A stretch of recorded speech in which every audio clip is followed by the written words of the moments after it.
আসসালামু আলাইকুম প্রিয় শিক্ষার্থীবৃন্দ, তোমাদের সবাইকে উন্মেষ আয়োজিত ফাউন্ডেশন ক্লাসে স্বাগত জানাচ্ছি। আমি তোমাদের সাথে আছি ডক্টর রায়হান পারভেজ পলাশ। আমরা চ্যাপ্টার 4 শুরু করব আজকে। তো আমাদের ইতিহাসের যে চ্যাপ্টারগুলো আছে, তো ইতিহাসের চ্যাপ্টারগুলোর মধ্যে আমরা ২ টা চ্যাপ্টারকে সবচেয়ে বেশি প্রায়োরিটি দিয়ে থাকি। সেটা হচ্ছে চ্যাপ্টার 4 এবং চ্যাপ্টার 5। অ্যাকচুয়ালি ইতিহাস টপিক থেকে যদি পরীক্ষাতে প্রশ্ন আসে, তাহলে সেই প্রশ্নগুলো আসার সম্ভাবনা সবচাইতে বেশি কিন্তু চ্যাপ্টার 5 অর্থাৎ আমাদের মহান মুক্তিযুদ্ধ। এরপরে দ্বিতীয় গুরুত্বপূর্ণ যে চ্যাপ্টার থেকে প্রশ্ন আসতে পারে সেটা হচ্ছে আমাদের চ্যাপ্টার 4 এবং চ্যাপ্টার 4 এর ভেতরে যে টপিক আছে, ২ টা টপিক নিয়ে আমরা আলোচনা করি আরকি। একটা হচ্ছে ভাষা আন্দোলন আর আরেকটা হচ্ছে স্বাধিকার আন্দোলনের বিভিন্ন পর্যায়সমূহ। তো ভাষা আন্দোলন ইজ ভেরি, ভেরি ইম্পোর্টেন্ট এবং আমি যদি একটা র‍্যাংকিং করি যে আমাদের সাধারণ জ্ঞানের সবচেয়ে গুরুত্বপূর্ণ টপিক কোনটা? তাহলে সেটা মহান মুক্তিযুদ্ধ এবং দ্বিতীয় গুরুত্বপূর্ণ টপিক বলতে হবে হচ্ছে আমাদের ভাষা আন্দোলন এবং তুমি এই টপিক থেকে প্রশ্ন তুমি কমন পাবা। মোটামুটি সিওর থাকো। একটা কোয়েশ্চেন তো তুমি কমন পাবাই। এর বেশি একাধিক প্রশ্ন তুমি কমন পেতে পারো। সো এই টপিকটা আমাদেরকে একটু ডিটেইলস এবং ভালোভাবে জানতে হবে। এখন আমার কথা হচ্ছে আমরা কিভাবে এই টপিকটাকে আমরা কি করব? অ্যাপ্রোচ করব। মানে আমাদের অ্যাপ্রোচিংটা কেমন হওয়া উচিত? প্রথম কথা আমরা এই চ্যাপ্টার 4 যেটা এটা পড়ব। এটা হচ্ছে প্রথম আমরা যেটাকে প্রায়োরিটি দেব সেটা হচ্ছে প্রিভিয়াস ইয়ার কোয়েশ্চেন।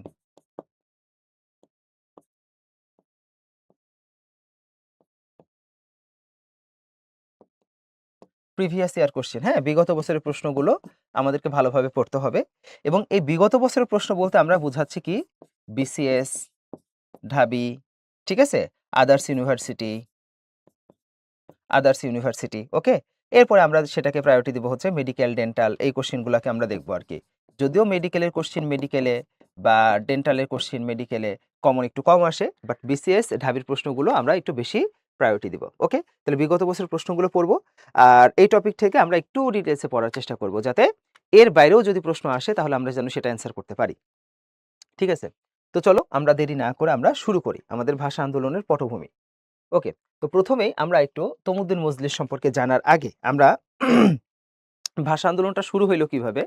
বা এই আন্দোলনটা কিভাবে আস্তে, আস্তে একটা স্বাধিকার আন্দোলনে রূপ নিল এবং এটা পরবর্তীতে আমাদের মহান মুক্তিযুদ্ধের দিকে কিভাবে আগায় গেল এই জিনিসটা আমাদেরকে বুঝতে হবে। তো দেখো পাকিস্তান যখন মানে উপমহাদেশ যখন বিভক্ত হইল ১৯৪৭ সালের যে ১৮ই জুলাই যে ভারত শাসন আইন, ভারত স্বাধীনতা আইন, এই আইনের প্রেক্ষিতে যখন উপমহাদেশকে ভাগ করা হইল, তো ভাগ করা হইল মূলত হচ্ছে লাহোর প্রস্তাবের ভিত্তিতে। অর্থাৎ মুসলমান সংখ্যাগরিষ্ঠ এলাকার জন্য একটা আলাদা রাষ্ট্র হবে, হিন্দু সংখ্যাগরিষ্ঠ এলাকার জন্য আলাদা রাষ্ট্র হবে। অর্থাৎ এটা ধর্মের ভিত্তিতে কি হইল? ২ টা দেশের জন্ম হইল, ভারত এবং পাকিস্তান। তো পাকিস্তানের জন্মটা হলো খুবই অদ্ভুতভাবে। একটা পাশে ছিল হচ্ছে ভারতের পশ্চিম পাশে ছিল হচ্ছে পশ্চিম পাকিস্তান এবং ভারতের পূর্ব পাশে আছে হচ্ছে পূর্ব পাকিস্তান এবং এদের মাঝখানে প্রায় ১৬০০ কিলোমিটারের ভারত নামক একটা সম্পূর্ণ শত্রু একটা দেশের জন্ম হইল। এখন এই যে ২ টা পাকিস্তান, এই ২ টা পাকিস্তানের মানুষের ভাষা, সংস্কৃতি, ঠিক আছে? ধর্ম এক হইলেও ভাষা, সংস্কৃতি সবকিছু কি ছিল? ভিন্ন ছিল। ফলে যেটা হইল যে ২ পাকিস্তানের লোকজনদের মধ্যে যে কমিউনিকেশন গ্যাপ তৈরি হয়ে গেল, সংস্কৃতিজনিত একটা গ্যাপ তৈরি হয়ে গেল। ওকে? এবং এটাই আস্তে, আস্তে কি হইল? একটা বিদ্বেষের জন্ম দিল। এখন ভাষা আন্দোলন যে শুরু হইল যে আমরা যদি বলি যে ভাষা আন্দোলন ১৯৫২ সালে হইছে, আসলে ব্যাপারটা তা না। এই আন্দোলনটার পটভূমিটা অনেকটা পুরনো। আমি যদি একটু সহজভাবে বলি তাহলে আমাদেরকে একটু তোমরা বুঝতে পারবা। দেখো, উপমহাদেশের অফিসিয়াল ল্যাঙ্গুয়েজ, অফিস আদালতের ল্যাঙ্গুয়েজ ছিল হচ্ছে ফার্সি। এবং এই ফার্সি ভাষাটা অনেক আগে থেকে চলে আসতো। অর্থাৎ ওই যে দিল্লি সালতানাত যেটা ১১৯২ সালে প্রতিষ্ঠিত হইল তারাইনের ২য় যুদ্ধের মাধ্যমে।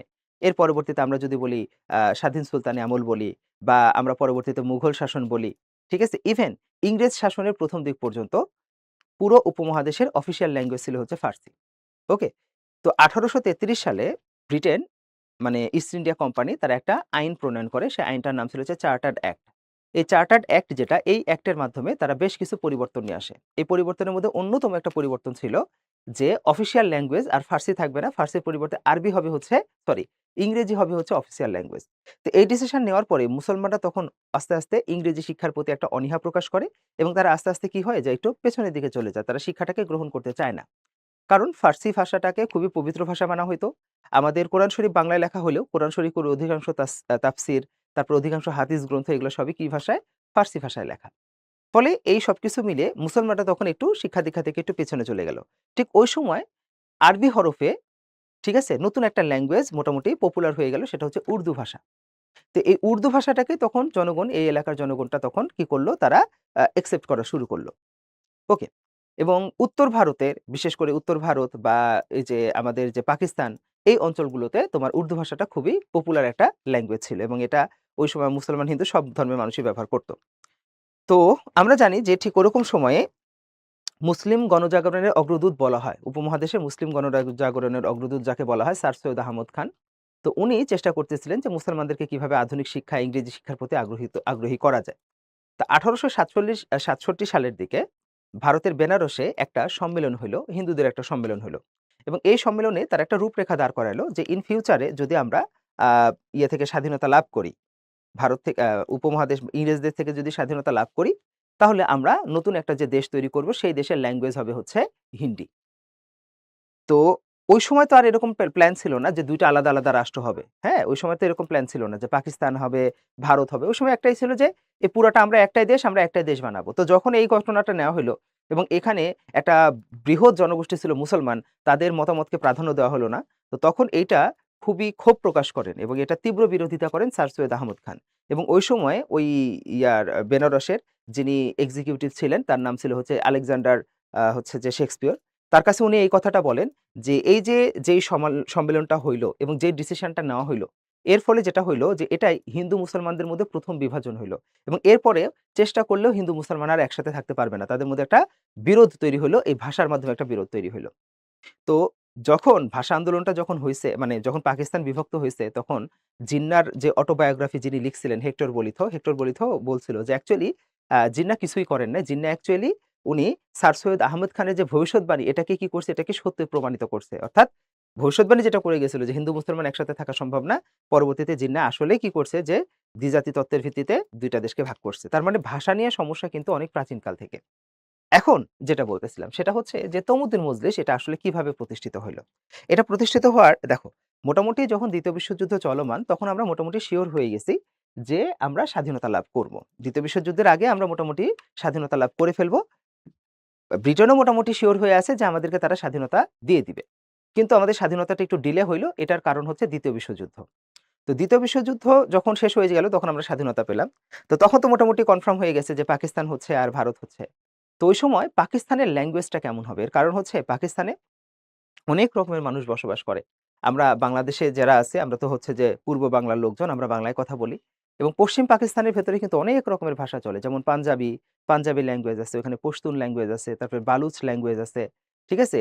এরপরে ওই জায়গাতে উর্দু ল্যাঙ্গুয়েজ আছে। তার মানে অনেক ভাষাভাষীর মানুষজন একসাথে পাকিস্তানে বসবাস করে।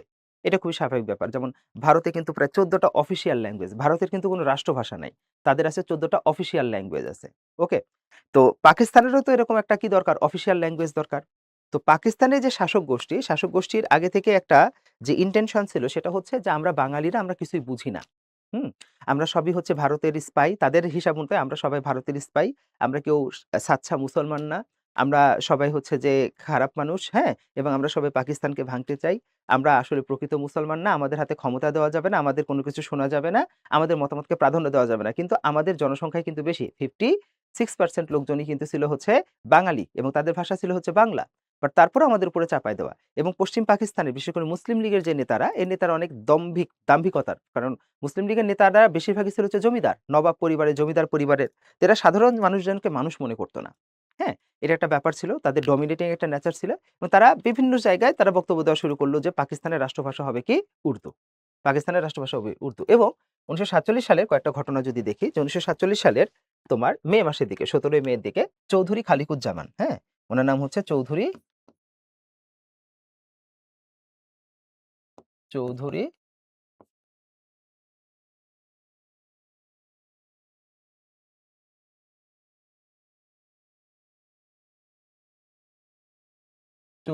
খালিকুজ্জামান। উনি মুসলিম লীগের একজন নেতা ছিলেন, চৌধুরী খালিকুজ্জামান, হ্যাঁ? এবং আলীগড় বিশ্ববিদ্যালয়ের উপাচার্য, আলীগড়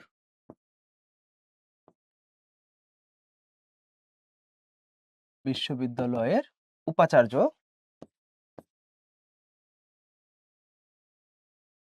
উপাচার্য, জিয়াউদ্দিন আহমেদ, জিয়াউদ্দিন আহমেদ তারা ঘোষণা করে যে উর্দু পাকিস্তানের রাষ্ট্রভাষা হবে। তারা বলে যে উর্দু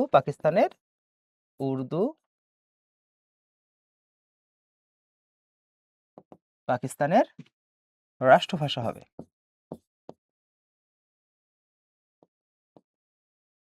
তার মানে তারা উর্দুকে একচেটিয়াভাবে পাকিস্তানের রাষ্ট্রভাষা ঘোষণা করে দেয়, যে জায়গায় উর্দু ল্যাঙ্গুয়েজ ছিল মাত্র 2.54% লোকের ভাষা। ঠিক আছে, এর জায়গায় 56% লোকের ভাষা ছিল হচ্ছে বাংলা, অর্থাৎ মেজরিটিকে, অর্থাৎ গণতান্ত্রিক ব্যাপারটাকেও তারা প্রায়োরিটি দেয় না। তো এই ঘোষণা যখন দেয়, এই ঘোষণা দেওয়ার সাথে সাথে ডক্টর মোহাম্মদ শহীদুল্লাহ এটার প্রতিবাদ করেন। ঠিক আছে, 1947 সালে ডক্টর মোহাম্মদ শহীদুল্লাহ এটার প্রতিবাদ করেন এবং ডক্টর মোহাম্মদ শহীদুল্লাহ ডক্টর মোহাম্মদ শহীদুল্লাহ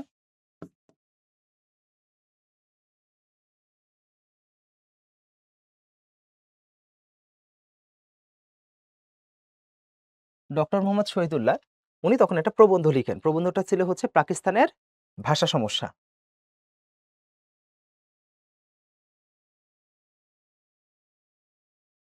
পাকিস্তানের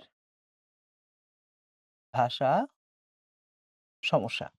তো পাকিস্তানের ভাষা সমস্যা নামক একটা প্রবন্ধ লিখেন এবং এই প্রবন্ধে উনি কি করেন, উনি এটা তীব্র বিরোধিতা করেন, জিয়াউদ্দিন আহমেদের তীব্র বিরোধিতা করেন।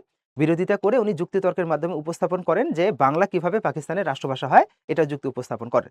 এবং এইখানে কিন্তু আরো কয়েকজন, আমাদের ডক্টর এনামুল হক, হ্যাঁ, তারপরে মুনীর চৌধুরী, তারা সবাই কিন্তু, তারপর আবুল কালাম শামসুদ্দিন, তারা সবাই কিন্তু কি করেন, তারা হচ্ছে এই প্রতিবাদটা করতে থাকেন। তাহলে 1947 সালে, হ্যাঁ, এই ঘটনাটা হয়েছে কত সালে, 1947 সালে এই ডক্টর মোহাম্মদ শহীদুল্লাহ উনি প্রতিবাদ করে লেখেন পাকিস্তানের ভাষা সমস্যা। ওকে, আচ্ছা। তো 47 সালে যখন এই ঘোষণাগুলো আসলো, এই ঘোষণাগুলো আসার পরেই তখন কি হইলো, এইখানকার ছাত্র সমাজ তারা মোটামুটি মানে শিক্ষিত সমাজ যারা ছিল তারা মোটামুটি বুঝে গেল যে আসলে খুব সহজে কি করবে না, পাকিস্তান আমাদের দাবি দেওয়া মানবে না। তো তখন এর প্রেক্ষিতে একটা সাংস্কৃতিক প্রতিষ্ঠান তৈরি হলো। এই সাংস্কৃতিক প্রতিষ্ঠানের নামই হচ্ছে তমুদ্দিন মজলিস। তাহলে তমুদ্দিন মজলিস এটা মূলত প্রতিষ্ঠিত হয়েছিল যে ওই যে জিয়াউদ্দিন আহমেদের যে স্টেটমেন্ট, ওই স্টেটমেন্টের কারণেই পরবর্তীতে এই তমুদ্দিন মজলিস প্রতিষ্ঠা হলো। এবার তমুদ্দিন মজলিস থেকে আমরা কিছু তথ্য শিখব। প্রথম কথা, এটা কবে প্রতিষ্ঠা লাভ করছে? এটা প্রতিষ্ঠা লাভ করছে 2 সেপ্টেম্বর 1947 সালে। ঠিক আছে, এটা প্রতিষ্ঠা লাভ করে। এটার প্রতিষ্ঠাতাকে, এটার প্রতিষ্ঠাতা হচ্ছে অধ্যাপক আবুল কাশেম। অধ্যাপক আবুল কাশেম। আবুল কাশেম উনি ঢাকা বিশ্ববিদ্যালয়ের পদার্থবিজ্ঞানের একজন অধ্যাপক ছিলেন। ঠিক আছে, অধ্যাপক আবুল কাশেম। এবং এটা কি ধরনের প্রতিষ্ঠান? এটা একটা সাংস্কৃতিক প্রতিষ্ঠান। হ্যাঁ, এই তমুদ্দিন মজলিস এটা অ্যাকচুয়ালি এটা একটা কি ধরনের প্রতিষ্ঠান? এটা একটা সাংস্কৃতিক প্রতিষ্ঠান।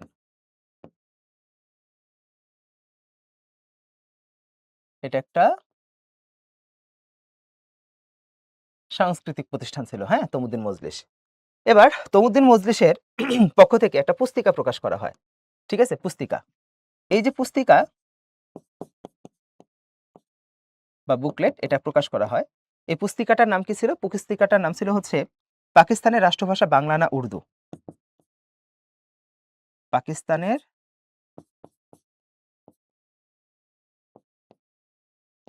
পাকিস্তানের রাষ্ট্রভাষা বাংলা না উর্দু।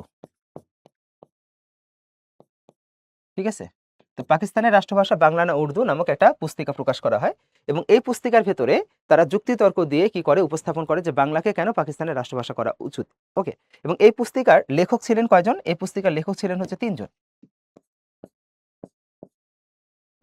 লেখক ছিলেন 3 জন। কে কে? একটা তো অধ্যাপক আবুল কাশেম, অধ্যাপক আবুল আবুল কাশেম। আরেকজন ছিলেন হচ্ছে ডক্টর কাজী মোতাহের হোসেন, ডক্টর কাজী মোতাহের হোসেন। এবং আরেকজন হচ্ছে ডক্টর আবুল মুনসের আহমেদ, আবুল মনসুর আহমেদ। তো তারা 3 জন লেখক, এই 3 জন লেখক তারা কি করেন, তারা যুক্তিতর্কের মাধ্যমে এটার মাধ্যমে উপস্থাপন করেন। তো তমুদ্দিন মজলিসের একটা তোমার সাপ্তাহিক একটা পত্রিকাও ছিল। ঠিক আছে, সাপ্তাহিক একটা পত্রিকা ছিল, পত্রিকাটার নাম ছিল হচ্ছে সাপ্তাহিক সৈনিক। তমুদ্দুন মজলিসের যে মুখপাত্র, এই মুখপাত্রের নাম ছিল হচ্ছে সাপ্তাহিক সৈনিক। তাহলে তমুদ্দুন মজলিসের মুখপাত্র ছিল হচ্ছে সাপ্তাহিক সৈনিক। সাপ্তাহিক সৈনিক, এটা ছিল হচ্ছে তমুদ্দুন মজলিসের মুখপাত্র, এবং এই মুখপাত্রের সম্পাদক ছিলেন হচ্ছে অধ্যাপক শাহিদ আলী। সম্পাদক ছিলেন হচ্ছে লেখক শাহেদ আলী। 1961 সাল পর্যন্ত এই পত্রিকাটা কি ছিল, চলমান ছিল, তমুদ্দুন মজলিসের মুখপাত্র। তাহলে মোটামুটি আমরা তমুদ্দুন মজলিস এটা কি ধরনের প্রতিষ্ঠান, কে প্রতিষ্ঠা করছে, কিভাবে হইলো, এটা আমরা জানলাম, এবং 1947 সালের ঘটনাটা আমরা মোটামুটি অবজার্ভ করলাম। হ্যাঁ, আচ্ছা, 47 সালে কিন্তু আরেকটা ঘটনা ঘটছিল, সেটা হচ্ছে সর্বপ্রথম রাষ্ট্রভাষা সংগ্রাম পরিষদও কিন্তু 47 সালে গঠিত হয়েছিল। ঠিক আছে, তাহলে এটা আমরা এইখানে লিখে দিতে পারি যে রাষ্ট্রভাষা সংগ্রাম পরিষদ গঠন হয় 1947 সালে। রাষ্ট্রভাষা সংগ্রাম পরিষদ গঠন হয়। রাষ্ট্রভাষা সংগ্রাম পরিষদ গঠন। ওকে, আচ্ছা, তাহলে আমরা 1947 সালের ঘটনাগুলো আমরা মোটামুটি জানলাম। এবার আসো 1948 সালের ঘটনায়। তো 1948 সালের কয়েকটা ঘটনা আছে, তো তার মধ্যে আমরা যদি ইম্পর্টেন্ট এই ঘটনাকে যদি বলি, যে 1948 সালের 23শে ফেব্রুয়ারি, ঠিক আছে, 1948 সালে অনেকগুলো ঘটনা ঘটছে। তো ঘটনার মধ্যে 23 এবং 25 ফেব্রুয়ারি, 23 এবং 25 ফেব্রুয়ারি, ঠিক আছে, কি ঘটনা ঘটে? 23 এবং 25 ফেব্রুয়ারি পাকিস্তানের প্রথম গণপরিষদের অধিবেশন হয়। গণপরিষদের প্রথম অধিবেশন হয়। তাহলে 23-25 ফেব্রুয়ারি গণপরিষদ অধিবেশনে, গণপরিষদ অধিবেশনে, তাহলে 23 এবং 25 ফেব্রুয়ারি গণপরিষদ অধিবেশনে কি হয়? গণপরিষদ অধিবেশনে ধীরেন্দ্রনাথ দত্ত, উনি কুমিল্লা থেকে নির্বাচিত একজন গণপরিষদ সদস্য ছিলেন, কংগ্রেসের সদস্য ধীরেন্দ্রনাথ দত্ত, ঠিক আছে, বাংলাকে, ঠিক আছে, রাষ্ট্রভাষা করার আহ্বান জানান, রাষ্ট্রভাষা করার প্রস্তাব দেন। একটু বুঝাই বলি, দেখো, আমরা জানি যে 1947 সালে একটা সাধারণ নির্বাচন হয়, আর এই সাধারণ যে নির্বাচন, এই নির্বাচনে যারা নির্বাচিত প্রতিনিধিরা, এই প্রতিনিধিদের নিয়ে একটা গণপরিষদ গঠন হয়, যে গণপরিষদের সদস্য সংখ্যা ছিল 69, ঠিক আছে। তো এই যে গণপরিষদ, এই গণপরিষদের যে অধিবেশন, মানে সহজ কথা, গণপরিষদ মানে ধরো আমাদের যে জাতীয় সংসদ, এই সংসদ অধিবেশনটাই হচ্ছে গণপরিষদ অধিবেশন। তো এই গণপরিষদের অধিবেশনটা হয় হচ্ছে তোমার পাকিস্তানের করাচিতে, ঠিক আছে। তো ওই অধিবেশনে কুমিল্লা থেকে নির্বাচিত ধীরেন্দ্রনাথ দত্ত, উনি কংগ্রেস থেকে নির্বাচিত একজন গণপরিষদ সদস্য ছিলেন। তো স্পিকার যখন বলে যে আপনারা গণপরিষদ সদস্যরা আপনাদের বক্তব্য দুইটা ভাষায় পেশ করতে পারেন, উর্দু ভাষায়, আদারওয়াইজ ইংরেজি ভাষায়। তো ধীরেন্দ্রনাথ দত্ত উনি হাত তুলে বলেন যে যেহেতু আহ, অনেক গণপরিষদ সদস্যদের ভাষা হচ্ছে বাংলা, ঠিক আছে, সো বাংলাকেও একটা, এই উর্দু এবং ইংরেজির পাশাপাশি বাংলাকেও একটা ভাষা রাখা হোক। তো ওই সময় চৌধুরী খালিকুজ্জামান, তারপরে প্রধানমন্ত্রী লিয়াকত আলী খান সহ আদার্স যে মুসলিম লীগের যারা নেতা আছে, এটা এই প্রস্তাবের বিরোধিতা করেন। তো ওই সময় বেশিরভাগ ক্ষেত্রে দেখা যায় যে এই প্রস্তাবে যখন বিরোধিতা হয়, তো ওই সময় একটা ভোটাভুটি হয় কিন্তু, যে আসলে বাংলাকে অফিসিয়াল ল্যাঙ্গুয়েজ হিসেবে রাখা যাবে কি যাবে না। তো ওই 69 জন গণপরিষদ সদস্যের মধ্যে প্রায় 60 জনই কি করে, বাংলার বিপক্ষে ভোট দেয়। মাত্র 9 জন কংগ্রেসের সদস্য সহ 1-2 জন, মানে 9 জন কংগ্রেসের না, কয়েকজন সদস্য কংগ্রেসের সদস্য, আর 1-2 জন হচ্ছে যে আমাদের মানে স্বতন্ত্র প্রার্থী ছাড়া বাকি সবাই কি করে, উর্দুর পক্ষে কি করে, তোমার বক্তব্য রাখে যে না, বাংলাকে আমাদের পার্লামেন্টের অফিসিয়াল ল্যাঙ্গুয়েজ করা যাবে না। এখানে একটা ব্যাপার বলি, অ্যাকচুয়ালি আমাদের উপমহাদেশের রাজনৈতিক সংস্কৃতিটা খুবই নোংরা, এই কালচারটা আগে থেকেই খুবই বাজে। এর কারণ হচ্ছে যে বিরোধী দল একটা যৌক্তিক প্রস্তাব উত্থাপন করলেও সেটা সরকারি দল কি করে, তাদের ইগোর কারণে সেটাকে কি করবে না, সেটাকে তারা পাশ হইতে দিবে না। এটা ব্যাপারটা অনেকটা ইগোর ব্যাপার আর কি। ওকে, তো এখানে আসলে ব্যাপারটা ধীরেন্দ্রনাথ দত্তের ব্যাপারটা না, ব্যাপারটা হচ্ছে যে ধীরেন্দ্রনাথ দত্ত উনি কংগ্রেস থেকে নির্বাচিত হয়েছে, আর কংগ্রেস ওইখানে সময় বিরোধী দল, আর মুসলিম লীগ ওই সময় হচ্ছে ক্ষমতাসীন দল। সো ক্ষমতাসীন দল বিরোধী দলের প্রস্তাবকে কি করবে, প্রত্যাখ্যান করবে, এটা খুবই অবভিয়াস ব্যাপার। এবার ধীরেন্দ্রনাথ দত্ত উনি পরপর যখন এই ঘটনাগুলা যখন উনি এসে শেয়ার করলেন, আমাদের এই অঞ্চলে যখন আসলেন, আসার পরে যখন শেয়ার করলেন, তো শেয়ার করার পরে যেটা দেখা গেল যে এইখানকার ছাত্র সমাজ এটাকে কি করলো, এটাকে বিরোধিতা করা শুরু করলো এবং তারা 11 মার্চ কি করলো, একটা এই 11ই মার্চ 1948 সালের 11ই মার্চ তারা ধর্মঘটের বা হরতাল ডাক দিল। তাহলে 11ই মার্চ হরতাল ডাকা হয়। ঠিক আছে, 11ই মার্চ হরতাল ডাকা হয়। এর পরবর্তীতে 11ই মার্চে কি হয় সেটা একটু যদি আমরা দেখি, তো 1948 সালের 11ই মার্চে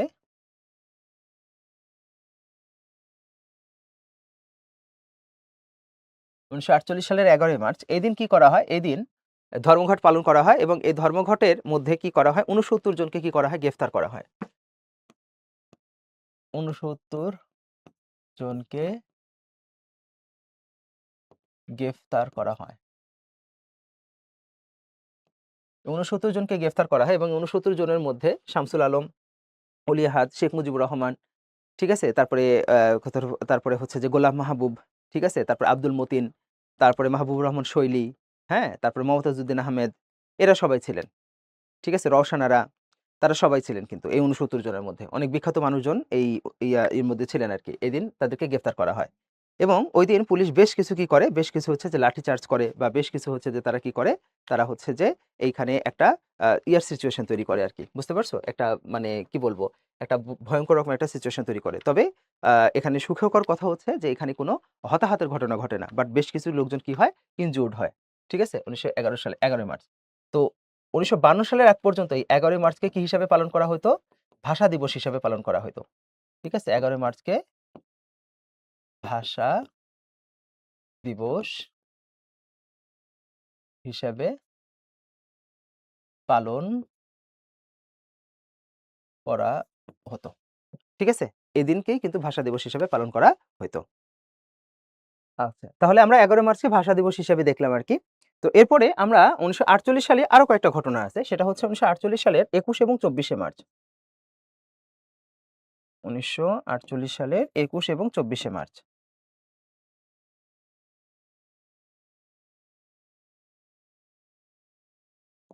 ১৯৪৮ সালের ২১ মার্চ। তো ওই সময়ের গভর্নর জেনারেল ছিলেন মোহাম্মদ আলী জিন্নাহ এবং মোহাম্মদ আলী জিন্নাহ উনি পূর্ব পাকিস্তান মানে ঢাকায় উনি ভ্রমণ করেন। এবং উনার ভ্রমণের উদ্দেশ্য ছিল মূলত হচ্ছে ঢাকা বিশ্ববিদ্যালয়ের যে সমাবর্তন, এই সমাবর্তন অনুষ্ঠানে কি করা? পার্টিসিপেট করা। তো উনি ১৯৪৮ সালের ২১শে মার্চ অ্যাকচুয়ালি জিন্নাহকে এই এলাকার লোকজন অনেক বেশি অ্যাপ্রিশিয়েট করত। মানে পাকিস্তানের লোকজন জিন্নাহকে মানে কি বলা যায় যে মহাত্মা গান্ধী যেরকম ভারতে সবচাইতে পূজনীয় ব্যক্তি ব্যাপারটা এরকম টাইপের। তো মোহাম্মদ আলী জিন্নাহ ছিল ওই সময় সবচাইতে সুপ্রিম লিডার এবং জনগণের মনে করো আশা আকাঙ্ক্ষার আলো এরকম টাইপের আরকি ছিল। এবং জিন্নাহর অরাটা ছিল অনেক বড় রকমের আরকি। হ্যাঁ? ইভেন আ যদি তুমি শেখ মুজিবুর রহমানের যে অসমাপ্ত আত্মজীবনী এটাও যদি তুমি পড়তে যাও দেখবা যে জিন্নাহ মারা যাওয়ার কারণে বেশিরভাগ মানুষই সেখানে ওই সময় অনেক বেশি মাতম টাইপের কান্নাকাটি করছে এরকম এবং পৃথিবীতে অনেক বড় রকমের একটা হচ্ছে যে তোমার জানাজাটা হয়েছিল হচ্ছে মোহাম্মদ আলী জিন্নাহর জানাজা। তো মোহাম্মদ আলী জিন্নাহ উনি ১৯৪৮ সালের ২১শে মার্চ উনি ঢাকায় আসেন। ঢাকায় এসে রেস কোর্স ময়দান মানে বর্তমান যেটা সোহরাওয়ার্দী উদ্যানে, রেস কোর্স ময়দানে, বর্তমান যেটা সোহরাওয়ার্দী উদ্যান, সোহরাওয়ার্দী উদ্যান। তো রেসকোর্স ময়দানে উনি কি করেন? রেসকোর্স ময়দানে উনি একটা ভাষণে বলেন যে Urdu and only Urdu shall be the state language of Pakistan. Urdu only Urdu shall be state language of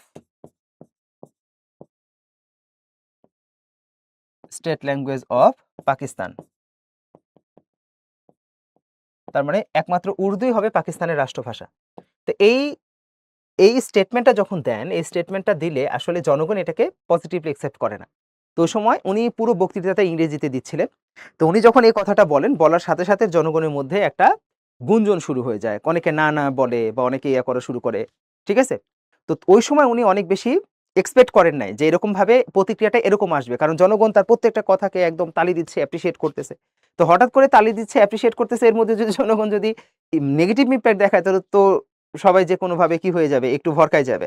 তো উনি সাথে সাথে একটু অপ্রস্তুত হয়ে গেলেন এবং অপ্রস্তুত হয়ে উনি তখন উর্দুতে বলা শুরু করলেন যে খামোশ রাহো, আপনি আপনি জায়গা পে ব্যাঠে রাহো। তো এটা থেকেই বোঝা যায় যে জনগণ এটাকে পজিটিভলি নেয় নাই। অ্যাকচুয়ালি বাঙালি কোনো কিছুকে নিজেদের উপর চাপিয়ে দেওয়াটা পছন্দ করে না, ডমিনেটিং নেচার বাঙালি আজীবনই পছন্দ করে না। তো উনি এই কথাটা বলেন কত সালে, 1921 সালে, এই সোহরাওয়ার্দী উদ্যানে। উনি ওই একই সময়ে অর্থাৎ 1948 সালেরই 24শে মার্চে, 1948 সালেরই 24শে মার্চে, 24শে মার্চ এটা ছিল হচ্ছে কার্জন হলে, ঢাকা ইউনিভার্সিটির কার্জন হলে পুনরায় উনি একই রকমের কি করেন, উনি বক্তৃতার পুনরাবৃত্তি করেন, মানে একই কথা বলেন যে উর্দুই পাকিস্তানের অফিসিয়াল ল্যাঙ্গুয়েজ বা স্টেট ল্যাঙ্গুয়েজ হবে। তাহলে 48 সালের 24শে মার্চ কার্জন হলে পুনরায় উর্দুকে রাষ্ট্রভাষা করার কথা বলেন। এবং ওই সময় ছাত্ররা কি করে, না না করে কি করে, তারা এটা প্রতিবাদ জানায়। বাট জিন্নার একটা অরা ছিল, আমি তো আগেই বলছি যে জিন্না এসে যখন উর্দুকে যখন এভাবে খুবই ফোর্সফুলি যখন এস্টাবলিশ করার চেষ্টা করে, তো ওই সময় কিন্তু তমুদ্দিন মজলিস সহ বাকি সংগঠনও কিন্তু অনেকটা কি হয়ে যায়, ভাষা আন্দোলন থেকে অনেকে নিজেকে উইথড্র করে ফেলে। হ্যাঁ, মানে অনেকেই তখন ভাষা আন্দোলন থেকে নিজেকে উইথড্র করে ফেলে। এবং এই জন্য দেখবা যে 1948 সালের পরে কিন্তু আমরা সরাসরি একেবারে 1952 সালের মধ্যে চলে যাই। মাঝখানে যে 4টা বছর, এই 4টা বছর কিন্তু আমরা ভাষা আন্দোলন নিয়ে সেরকম কোনো আমরা কি দেখি নাই, কোনো মুভমেন্ট দেখি নাই। নট ইভেন তমুদ্দিন মজলিসের আমরা কোনো মুভমেন্ট দেখছি। এটার কারণই ছিল হচ্ছে যে জিন্না এসে যখন এটাকে অপোজ করা শুরু করেন, তখন অনেকেই যারা আন্দোলনে সক্রিয় কর্মী ছিল তারা এখান থেকে বের হয়ে আসে। ঠিক আছে, বের হয়ে চলে আসে। তো 1948 সালে ঘটনাটা আমরা মোটামুটি জানলাম। ওকে, এরপরে আসো আমরা জানবো হচ্ছে যে 1952 সালের ঘটনা। ঠিক আছে, আচ্ছা, এক সেকেন্ড আমি তোমাদেরকে স্লাইডটা একটু গুছাই দিয়ে দিই। 47 সালের ঘটনাটাকে আমরা, এক সেকেন্ড, ঠিক আছে, ওকে, এখানে দিলাম। ওকে, তাহলে আমরা এরপরে আসো ভাষা আন্দোলনের ঘটনা প্রবাহে আমরা একবারে 52 সালে চলে যাব। তো এর মধ্যে 1949 সালে একটা ঘটনা ঘটছিল, সেটাকে যদি আমি একটু বলি যে 1949 সালের মার্চ মাসে, সম্ভবত 9 মার্চ 1949 সালের,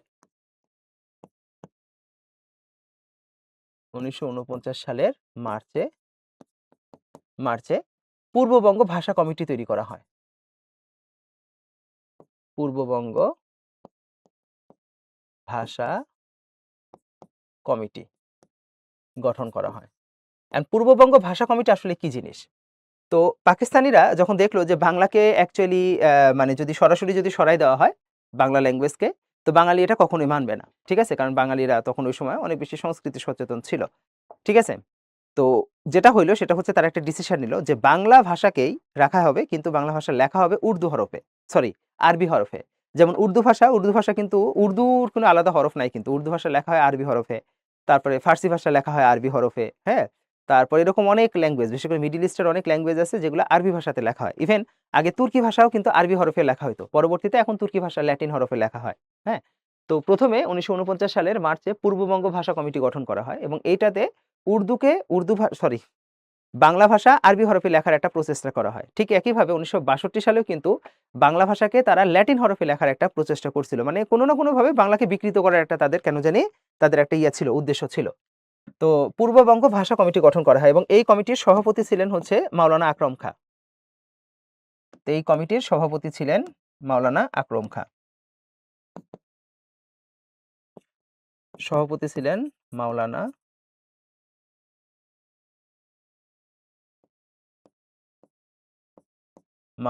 আকরম খাঁ।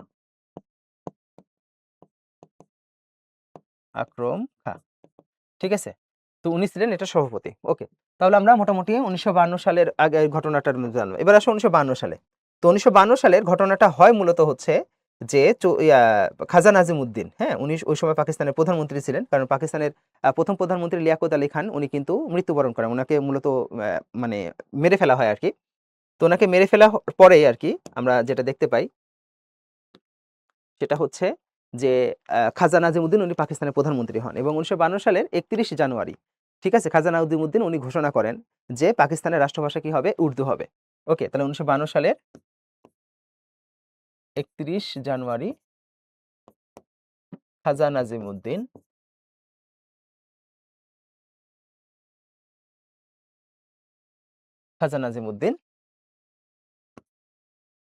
উর্দুকে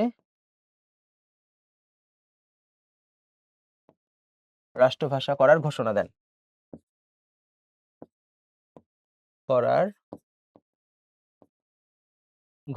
এবং ওই দিনে কি হয়, একটা প্রতিবাদ হয়, এবং এই প্রতিবাদের পরে যেটা হয় সেটা হচ্ছে যে ওই সময়ে অ্যাকচুয়ালি কি করা হয়, রাষ্ট্রভাষা সর্বদলীয় রাষ্ট্রভাষা সংগ্রাম পরিষদ গঠিত হয়। তাহলে 1952 সালে সর্বদলীয় রাষ্ট্রভাষা সংগ্রাম পরিষদ গঠিত, সর্বদলীয়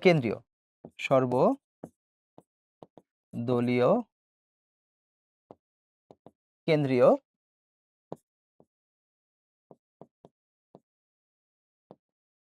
রাষ্ট্রভাষা সংগ্রাম পরিষদ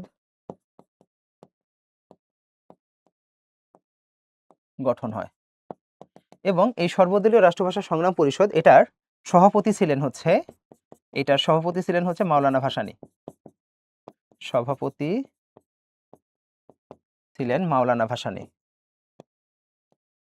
অর্থাৎ ভাষা আন্দোলন এতদিন সাংস্কৃতিক আন্দোলন থাকলেও এটা এখন একটা রাজনৈতিক আন্দোলনে রূপ নেয়। এটার সভাপতি ছিলেন মাওলানা ভাসানী। উনি তখন আওয়ামী মুসলিম লীগের সভাপতি ছিলেন, এবং এটার আহ্বায়ক হয় হচ্ছে তোমার গোলাম মাহবুব।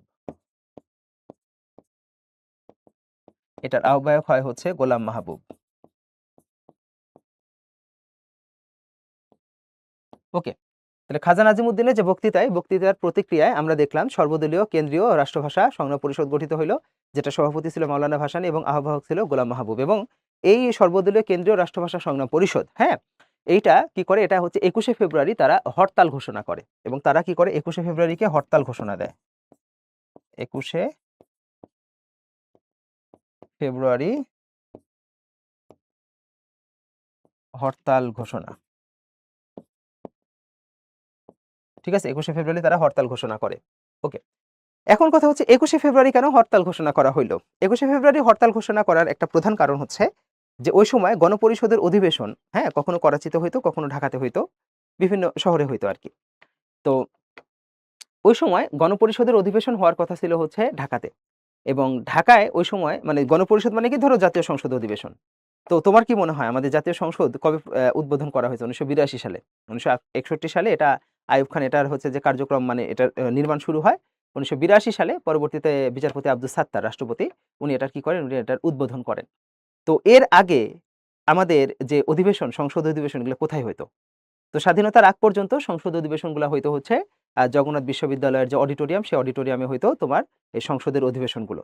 এর পরবর্তীতে স্বাধীনতার পর থেকে অধিবেশনগুলো হইতো হচ্ছে তেজগাঁতে যে প্রধানমন্ত্রীর কার্যালয় আছে, এই প্রধানমন্ত্রীর কার্যালয়ে তোমার অধিবেশনগুলো হইতো, হয়। এর পরবর্তীতে 1982 সালে যখন সংসদ উদ্বোধন হয়েছে, তারপর থেকে ওই সংসদ অধিবেশন কোথায় হইতো? এই সংসদ ভবনে হইতো। তো যেহেতু অধিবেশনটা ঘোষণা করা হয়েছে যে এখানে কি হবে, এখানে অধিবেশন হবে, হ্যাঁ, এবং এইখানে আমাদের গণপরিষদের সকল সদস্য, মন্ত্রী, এমপি সবাই চলে আসবে। তো আমাদের উদ্দেশ্য ছিল মূলত যে তাদের সামনে আমাদের প্রতিবাদগুলো তুলে ধরা, যাতে তারা বুঝতে পারে যে আমরা একটা প্রতিবাদ জানাচ্ছি এবং আমাদের প্রতিবাদটা কি করা উচিত, এটা পালন করা উচিত। যেমন আমরা এখন আমাদের দাবি দেওয়া আন্দোলনের জন্য আমরা যখন দেখলাম যে ইন্টারিম গভর্নমেন্ট যখন ছিল, তখন সবাই যমুনা ঘেরাও করতে যাইতো, শাহবাগে আন্দোলন করতে যাইতো, ঠিক আছে, ঠিক এরকম ভাবে আমরা আন্দোলন করতে যাচ্ছিলাম। ওকে, এখন শাসক গোষ্ঠীদের তো তাদের সবসময় একটা ভয় আছে। তো তারা 1952 সালে 20 ফেব্রুয়ারি তারা 44 ধারা জারি করে 1 মাসের জন্য।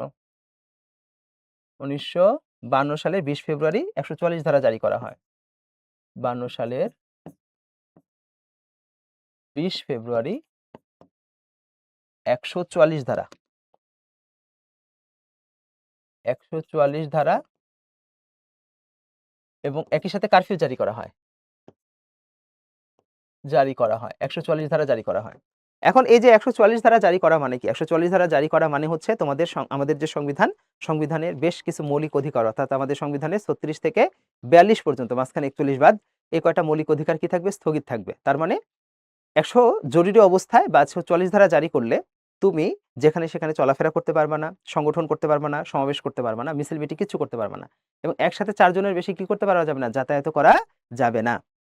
তো সবাই ছাত্ররা সবাই কি হয় একত্রিত হয় এবং সংগ্রাম পরিষদের পক্ষ থেকে ডিসিশন নেওয়া হয় যে আমরা 144 ধারা মানব না।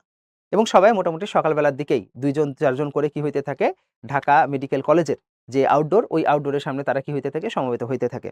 এর পরবর্তীতে ওই হাবিবুর রহমান শৈলী উনি কি করেন, উনারা সর্বসম্মতিক্রমে ডিসিশন নেন যে আমরা 144 ধারা ভঙ্গ করব, ভঙ্গ করে সামনের দিকে আগায় যাব। মূলত বেলা 3টার দিকেই যেটা হয় আর কি 1952 সালের 21শে ফেব্রুয়ারি ঘটনা যদি বলি আর কি, 21শে ফেব্রুয়ারি ঘটনা 1952 সালের 21শে ফেব্রুয়ারি। 21শে ফেব্রুয়ারিতে কি ঘটনা ঘটছে দেখো। তো 1952 সালের 21শে ফেব্রুয়ারিতে সকালবেলা থেকেই সবাই আস্তে আস্তে কি হইতে থাকে, জামায়াত হইতে থাকে 2-1 জন করে করে। এর পরবর্তীতে বেলার 3টার দিকে যখন গণপরিষদ সদস্যরা তারা যখন ওটার সামনে দিয়ে যখন যাইতে থাকে, তখন এখানে কি শুরু হয়, এখানে তোমার মানে প্রথমে মিছিল শুরু হয়। তো মিছিল শুরু হয় তখন প্রথমে ইট পাটকেল নিক্ষেপ করা শুরু করে। এরা ইট পাটকেল নিক্ষেপ করে আন্দোলনকারীরা, পুলিশ তখন লাঠিচার্জ করা এবং কাঁদানে গ্যাস ছোড়া শুরু করে। তো ইট পাটকেল নিক্ষেপ এবং কাঁদানে গ্যাস এটা কিন্তু চলমান আছে। এর মধ্যে পুলিশ কি করা শুরু করে, পুলিশ হচ্ছে যে একদম সরাসরি গুলি ছোড়া শুরু করে এবং সরাসরি হেডশুট মানে গুলি করা শুরু করে দেয়। ঠিক আছে, রাবার বুলেট না, একদম সরাসরি বুলেট আকারে গুলি করা শুরু করে। এবং যখনই গুলি করা শুরু করে তখনই প্রথম গুলি গিয়ে মানে প্রথমে গিয়ে নিহত হন হচ্ছে থেকে রফিক উদ্দিন আহমেদ। 1952 21শে ফেব্রুয়ারি রফিক উদ্দিন আহমেদ উনি নিহত হন। রফিক উদ্দিন আহমেদ, রফিক উদ্দিন আহমেদ প্রথম নিহত হয়। তো রফিক উদ্দিন আহমেদ উনি ভাষা আন্দোলনের প্রথম শহীদ। উনি জগন্নাথ বিশ্ববিদ্যালয়ের হিসাব বিজ্ঞান বিভাগের ছাত্র ছিল এবং তার গুলিটা লাগে তার মাথায়, তার মাথার মগজের মানে খুলি উড়ে যায়, মগজ একদম মাটির মধ্যে পড়ে যায়। ওই দিনই কিন্তু আরো গুলিবিদ্ধ হয়, যেমন ওই দিনই রফিক উদ্দিন আহমেদের পরে জব্বার,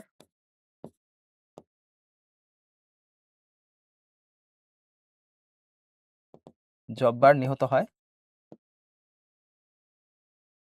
জব্বার নিহত হয় এবং জব্বার হচ্ছে ভাষা আন্দোলনের দ্বিতীয় শহীদ। ওই দিনই আবুল বরকত, আবুল আবুল বরকত নিহত হয়। আবুল বরকত হচ্ছে রাত 8টার দিকে মারা যায়। হ্যাঁ, রাত 8টায় সে গুলিবিদ্ধ হয়, গুলিবিদ্ধ হওয়ার পরে রাত 8টার দিকে মারা যায়। এবং ওই দিনই সালাম, সালাম গুলিবিদ্ধ হয়, সালাম গুলিবিদ্ধ গুলিবিদ্ধ হয়। সালাম ওই দিনই মারা যায় না, সালাম মারা যায় হচ্ছে যে 7 এপ্রিলে। হ্যাঁ, কয়েকদিন পর্যন্ত সে চিকিৎসাধীন অবস্থায়, তার পরবর্তীতে মারা যায়। ওই দিনই ওহিউল্লাহ নিহত হয়,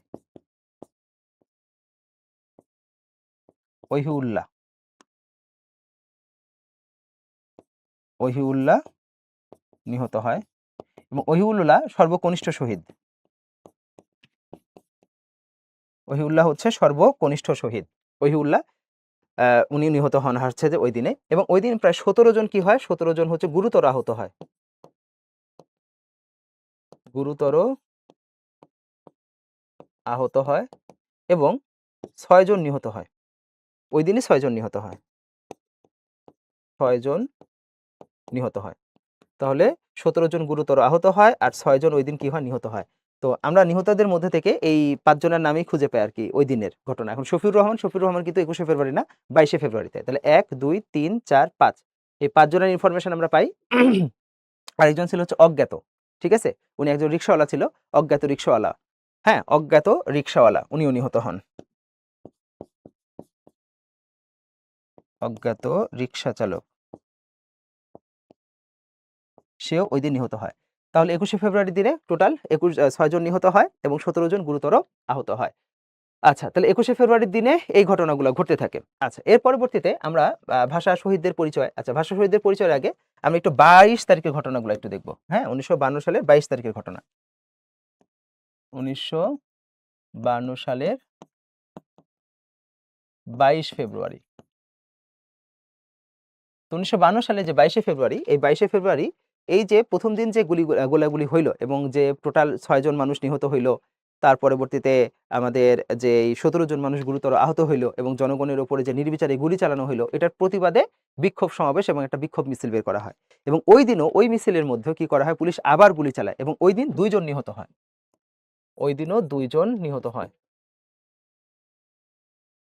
2 জন নিহত হয় এবং বেশ কিছু মানুষ ওই দিনে হতাহত হয়। এবং ওই দিনে 22শে ফেব্রুয়ারিতে অন্যতম নিহতদের মধ্যে অন্যতম ছিলেন হচ্ছে শফিক উদ্দিন আহমেদ। ঠিক আছে, শফিউর রহমান, সরি,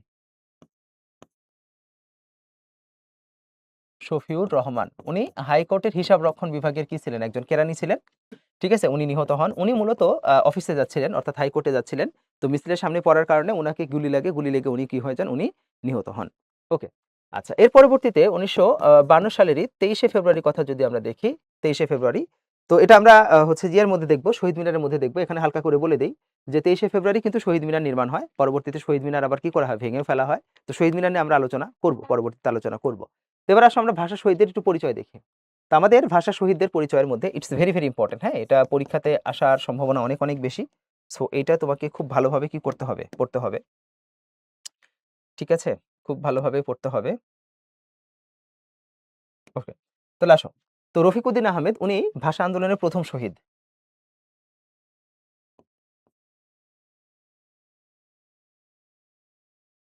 ভাষা আন্দোলনের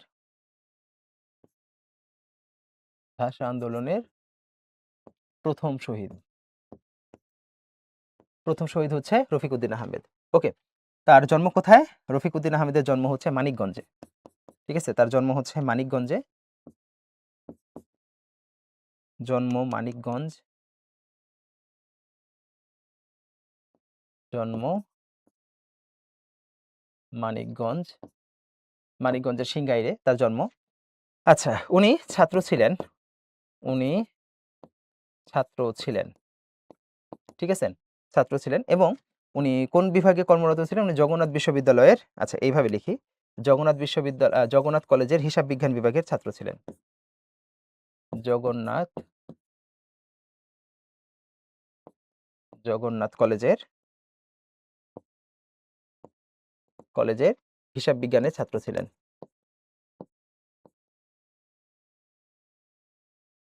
হিসাব বিজ্ঞানের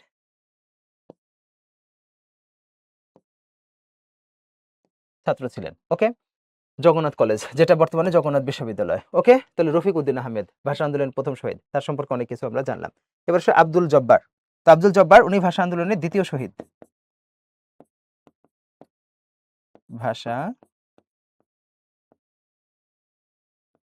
আন্দোলনের দ্বিতীয় শহীদ।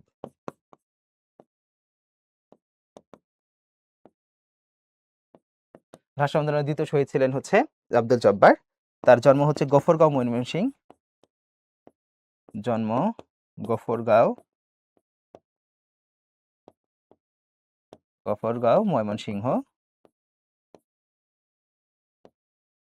তো তার গ্রামের নাম বর্তমানে তার নামে করা হয়েছে আর কি, হ্যাঁ, গফরগাঁও ময়মনসিংহ। ওকে, আচ্ছা, উনি পেশায় একজন আনসার কমান্ডার ছিলেন।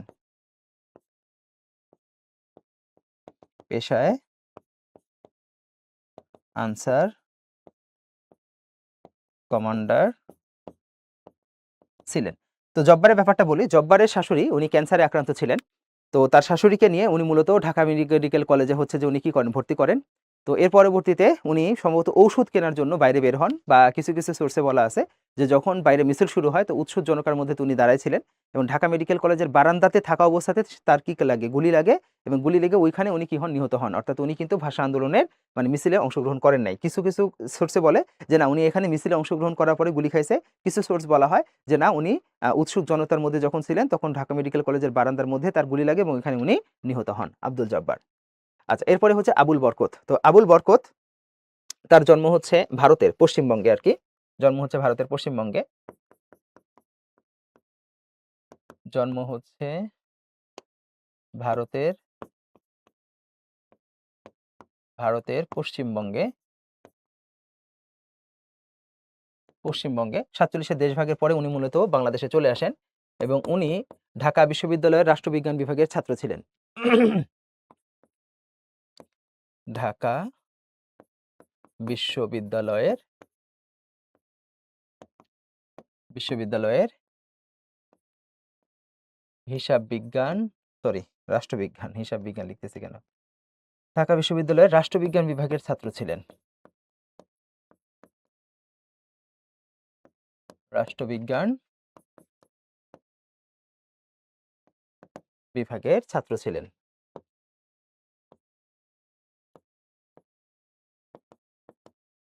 তাহলে ঢাকা বিশ্ববিদ্যালয়ের রাষ্ট্রবিজ্ঞান বিভাগের ছাত্র ছিলেন হচ্ছে আবুল বরকত। হ্যাঁ, তার ডাক নাম ছিল হচ্ছে আবাই। ডাক নাম হচ্ছে আবাই। এটা একটা ভর্তি পরীক্ষা আসা প্রশ্ন। ওকে। আর তার মায়ের নাম হচ্ছে হাসিনা বেগম। তো তার মা হচ্ছে 1963 সালের 21শে ফেব্রুয়ারিতে আমাদের যে শহীদ মিনার, এই শহীদ মিনারটা উদ্বোধন করেন। এবং সার্জন জহুরুল হক হলে তার একটা সংগ্রহশালা আছে, আবুল বরকত সংগ্রহশালা আছে। ওকে। আচ্ছা, আব্দুস সালাম। আব্দুস সালাম তার জন্ম হচ্ছে দাগনভূঞা, ফেনী। জন্ম হচ্ছে দাগনভূঞা, ফেনী। আচ্ছা, ফেনী লিখি তাহলে হবে। দাগনভূঞা, ফেনীতে হচ্ছে তার জন্ম। ওকে। তো উনি গুলিবিদ্ধ হন হচ্ছে 21শে ফেব্রুয়ারি, তবে মারা যান হচ্ছে যে 7 এপ্রিল। তো 21শে ফেব্রুয়ারি গুলিবিদ্ধ হয়ে 21শে ফেব্রুয়ারি গুলিবিদ্ধ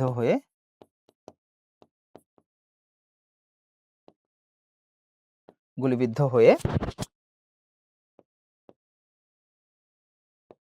7 এপ্রিল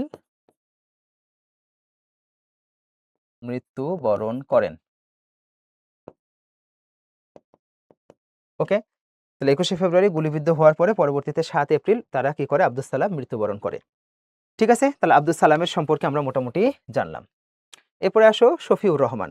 তো শফিউর রহমান উনি ঢাকা বিশ্ববিদ্যালয়ের ছাত্র ছিলেন এবং হাইকোর্টের কেরানি ছিলেন। ঠিক আছে, হাইকোর্টের হিসাব রক্ষণ বিভাগের কর্ম ছিলেন। হাইকোর্টের হিসাব রক্ষণ বিভাগের কেরানি ছিলেন। হিসাব রক্ষণ বিভাগের কেরানি ছিলেন।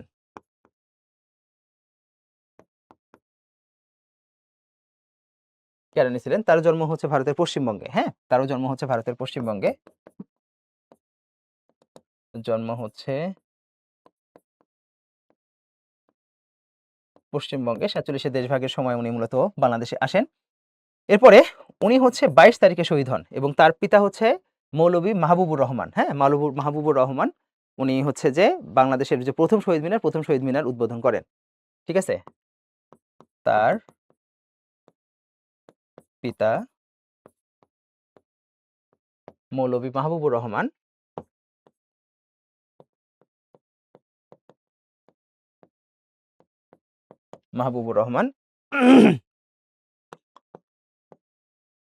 প্রথম শহীদ মিনার উদ্বোধন করেন। প্রথম শহীদ মিনার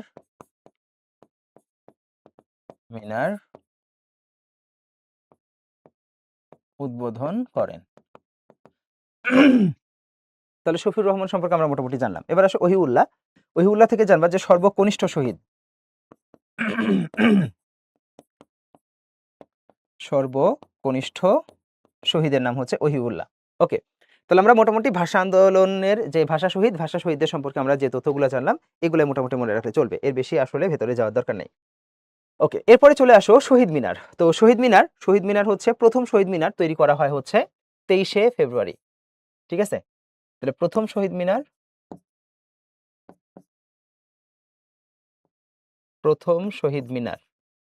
তো প্রথম শহীদ মিনার হচ্ছে এইটা। এটা হচ্ছে আমাদের প্রথম শহীদ মিনার। এই যে এটা হচ্ছে প্রথম শহীদ মিনার। প্রথম শহীদ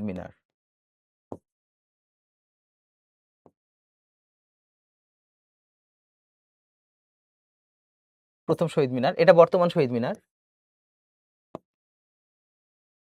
বর্তমান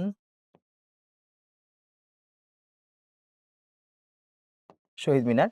আর এটা হচ্ছে সর্বোচ্চ শহীদ মিনার, সবচেয়ে উঁচু, জাহাঙ্গীরনগর বিশ্ববিদ্যালয়ে অবস্থিত সর্বোচ্চ শহীদ মিনার। এটার স্থপতি হচ্ছে রবিল হোসেন। ওকে। তাহলে প্রথম শহীদ মিনার যেটা, এই প্রথম শহীদ মিনার এটার নির্মাণ করেন হচ্ছে, মানে এটার ভাস্কর্য হচ্ছে মানে প্রথম শহীদ মিনার আগে দেখো নির্মাণ করা হয়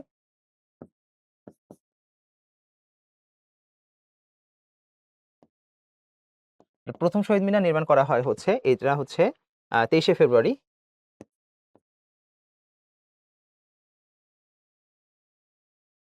23শে ফেব্রুয়ারি প্রথম শহীদ মিনার নির্মাণ করা হয়। ঠিক আছে, এবং এটার স্থপতি হচ্ছে বদরুল আলম। স্থপতি হচ্ছে বদরুল আলম এবং এটা ডিজাইনার হচ্ছেন সাইদ হায়দার,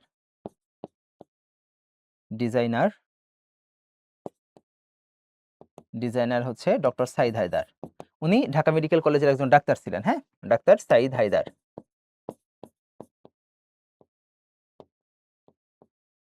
সাইদ হায়দার তাহলে প্রথম শহীদ মিনার। এবং প্রথম শহীদ মিনার উদ্বোধন করেন হচ্ছে মৌলভী মাহবুবুর রহমান।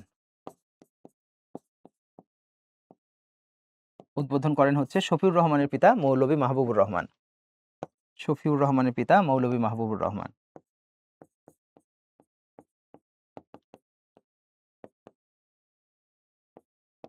শফিউর রহমানের পিতা মৌলভী মাহবুবুর রহমান।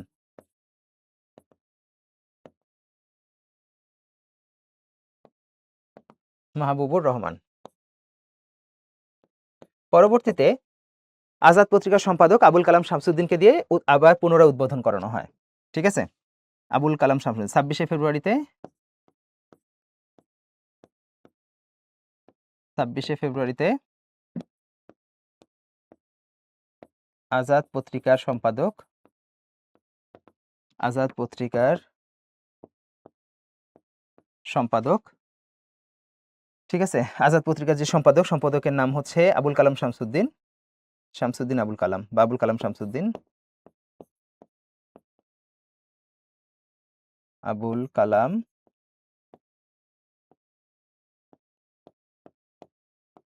শামসুদ্দিন পুনরায় উদ্বোধন করেন, পুনরায়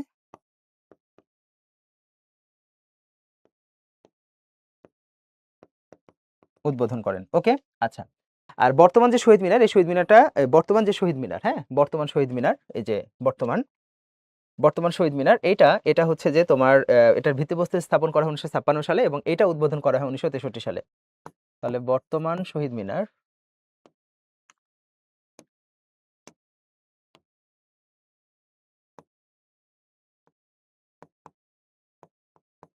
বর্তমান শহীদ মিনার 1963 সালে, ঠিক আছে, 1963 সালে 21শে ফেব্রুয়ারি বরকতের মাতা হাসিনা বেগম কি করেন, উদ্বোধন করেন। 1963 সালে বরকতের মাতা হাসিনা বেগম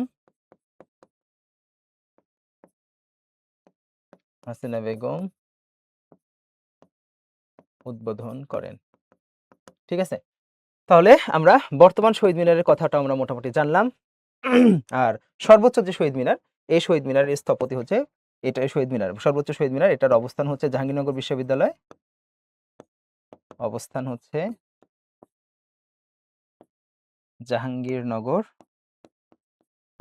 জাহাঙ্গীরনগর বিশ্ববিদ্যালয়,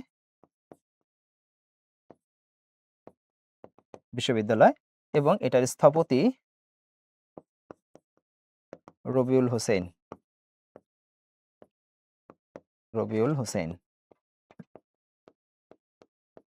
ওকে, স্থপতি রবিউল হোসেন।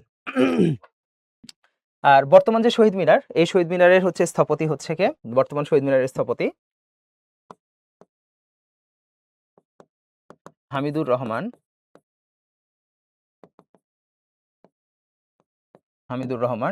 এবং হামিদুর রহমানের সহকারী কে ছিলেন, হামিদুর রহমানের সহকারী ছিলেন হচ্ছে নভেরা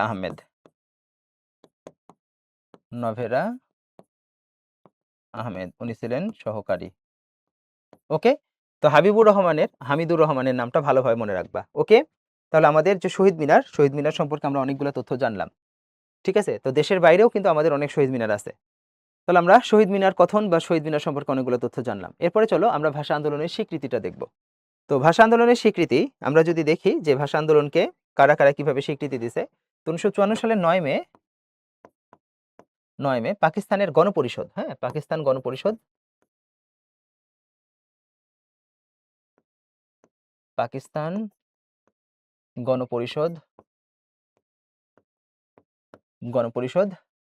স্বীকৃতি দেয়।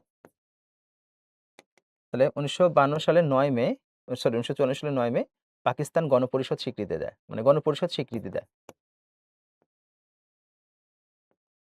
গণপরিষদ স্বীকৃতি দেয় 1954 সালের 9 মে। আর 1956 সালের, ঠিক আছে, 16 ফেব্রুয়ারি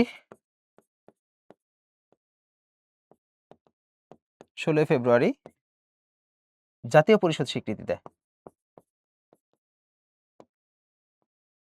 পাকিস্তান জাতীয় পরিষদ স্বীকৃতি দেয়।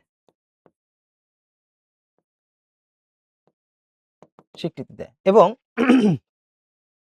1956 সালেরই 29 ফেব্রুয়ারি যেদিন সংবিধান প্রবর্তন হয়, আমি একটু বুঝাই বলতেছি। 29 ফেব্রুয়ারি, ওটা লিপ ইয়ার ছিল, হ্যাঁ, ওই জন্য 29 ফেব্রুয়ারি সাংবিধানিক স্বীকৃতি দেওয়া হয়। সাংবিধানিক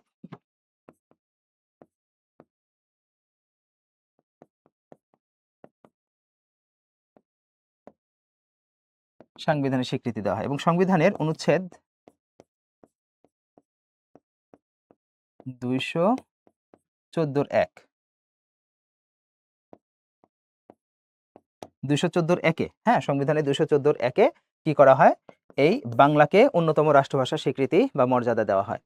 তো অ্যাকচুয়ালি পাকিস্তানের যে সংবিধান, এই সংবিধানটা আমরা যেমন আমাদের সংবিধান, হ্যাঁ, 12ই অক্টোবর এটা উত্থাপন হয়েছিল, 4 নভেম্বর এই সংবিধানটা গৃহীত হয় এবং 16ই ডিসেম্বর সংবিধানটা কি হয়, সংবিধানটা চালু হয় বা সংবিধানটা হচ্ছে যে কার্যক্রম শুরু হয়। ঠিক তেমনি পাকিস্তানের যে সংবিধান, এই সংবিধানটা 29 ফেব্রুয়ারিতে সংবিধানটা কি হয়, এটা গণপরিষদ কর্তৃক গৃহীত হয়, হ্যাঁ, এবং ওই দিনই বাংলা ভাষাকে কি করা হয়, সাংবিধানিক স্বীকৃতি দেওয়া হয়। তবে অফিসিয়ালি এটা 23শে মার্চ, যেহেতু পাকিস্তানের সংবিধানটা 23 মার্চ থেকে কি হয়েছে, কার্যকর হয়েছে, তো বাংলা ভাষাটাও কার্যকর হয়েছে, মানে স্বীকৃতিটা কার্যকর হয়েছে কত সালে, 1956 সালের 23শে মার্চে। ওকে, তাহলে আমরা মোটামুটি সাল মনে রাখবো, তারিখ ইম্পর্টেন্ট না, সাল মনে রাখবো যে গণপরিষদ স্বীকৃতি দিচ্ছে কত সালে, ঠিক আছে, গণপরিষদ, তাহলে গণপরিষদ স্বীকৃতি দিচ্ছে 1954 সালে। আর আমরা যদি বলি যে জাতীয় পরিষদ বা সাংবিধানিক স্বীকৃতি কবে পাইছে, তাহলে সাংবিধানিক স্বীকৃতি বা জাতীয় পরিষদের স্বীকৃতি পাইছে 1956 সালে। তাহলে এই সালগুলো আমাদেরকে একটু মনে রাখতে হবে। এরপরে আসো আমরা এবার ভাষা আন্দোলনের আন্তর্জাতিক স্বীকৃতি দেখব। তো আন্তর্জাতিক স্বীকৃতির মধ্যে প্রথমে 1999 সালে যে আন্তর্জাতিক প্রতিষ্ঠান ভাষা আন্দোলনকে স্বীকৃতি দেয়, 21শে ফেব্রুয়ারিকে আন্তর্জাতিক স্বীকৃতি দেয়, সেটা হচ্ছে ইউনেস্কো। তো ইউনেস্কোর এই স্বীকৃতির পেছনে দুজন মানুষের বড় অবদান আছে এবং এই দুজন মানুষ কিভাবে অ্যাকচুয়ালি ভাষা আন্দোলনকে আন্তর্জাতিক প্ল্যাটফর্মের ভেতরে তারা উপস্থাপন করলো সেটা সম্পর্কে একটু জানি। তো 1998 সালে রফিকুল ইসলাম এবং আব্দুস সালাম, তাদের সাথে আবার ভাষা শহীদদের নামের মিল আছে। 1998 সালে রফিকুল ইসলাম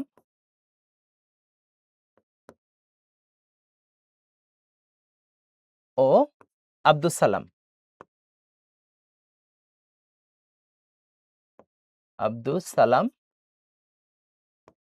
1998 সালে রফিকুল ইসলাম আব্দুস সালাম তারা একটা সংগঠন প্রতিষ্ঠা করেন। সংগঠনটার নাম হচ্ছে mother language lover of the world. Mother language lover of the world নামক একটা সংগঠন কি করেন, তারা প্রতিষ্ঠা করেন এবং এই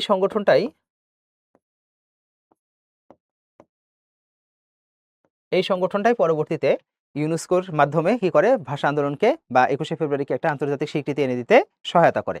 তো ওই সময় শিক্ষামন্ত্রী এস কে সাদেক, উনিও এটাতে একটা গুরুত্বপূর্ণ ভূমিকা পালন করেন। অবশেষে 1999 সালের, ঠিক আছে, 17ই নভেম্বর, 1999 সালের 17 নভেম্বর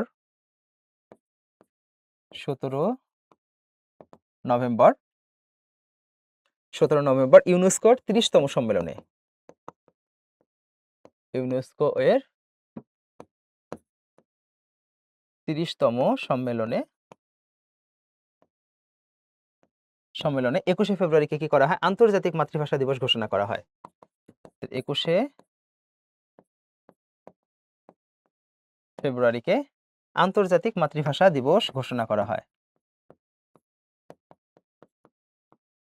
আন্তর্জাতিক মাতৃভাষা দিবস ঘোষণা করা হয়।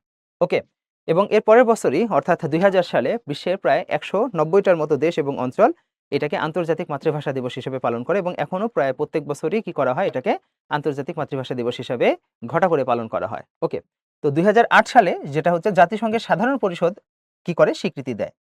তো 2008 সালে হচ্ছে জাতিসংঘের সাধারণ পরিষদ, জাতিসংঘের সাধারণ পরিষদ অ্যাকচুয়ালি ইউনেস্কো জাতিসংঘের একটা সহযোগী সংস্থা, আর জাতিসংঘের সাধারণ পরিষদ এটা হচ্ছে জাতিসংঘের অঙ্গ সংগঠন, ঠিক আছে? তো জাতিসংঘের সাধারণ পরিষদ কি করে? সাধারণ পরিষদ স্বীকৃতি দেয়।